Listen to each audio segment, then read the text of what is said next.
আমরা কথায় কথায় বলি যে ছেলে যদি না কান্দে তাহলে মা ছেলেকে দুধ দেয় না।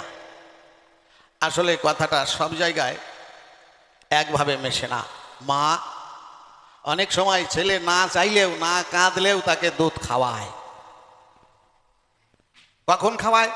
যদি হাতে অনেকটা কাজ থাকে, দেখা গেল ছোট্ট ছেলেকে কিছুক্ষণ আগে দুধ খাইয়ে দিয়েছে, ও এখনো খাওয়ার জন্য বায়না ধরছে না, কিন্তু মা জানে আমি এখন যদি কাজে হাত লাগাই তাহলে আমার কাজ শেষ হওয়ার আগেই মাঝখানে ও দুধ খাওয়ার জন্য বায়না ধরবে, কান্নাকাটি করবে।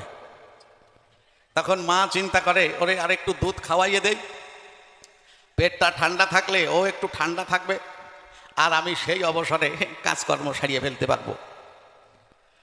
তা মা ওই ছেলেকে কোলে নিয়ে বলে নাই দুধ খা, কিন্তু বাচ্চা ছেলে, এদের সব দিক ভালো, কিন্তু খাওয়ার সময় ভারী একটা অ্যালার্জি আছে। এমনি দেখলেই খাইতে যাবে, কিন্তু মা এখন বলছে তুই দুধ খা, ও বলছে না আমি খাবো না। মা বলছে নে দুধ খা, ও বলবে না আমি দুধ খাবো না। এই খাবি না?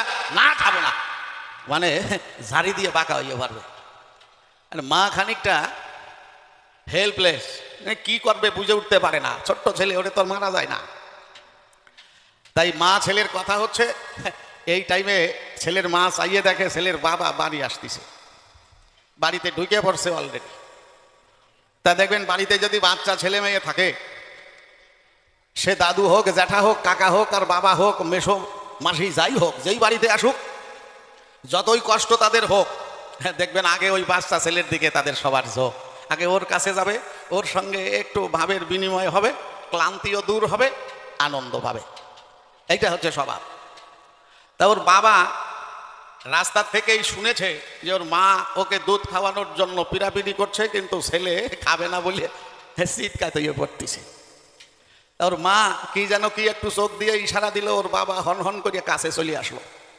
এখন মা চিন্তা করলো দুধ খেতে বললে তো খায় না, তাহলে একটু রোগ বাড়াইয়ে দেখি যদি খায়। এতক্ষণে ওর বাবা ও চলে আইছে কাছে কাছে। ওর মা বলছে কিরে ভালো করে বুঝে দেখ, দুধ খাবি না তো? কয় না খাবো না। খাবি না তো? না খাবো না। এবার মা বলছে দেখ, তুই যদি না খাস তাহলে কিন্তু তোর বাবারে দিয়ে দেবো।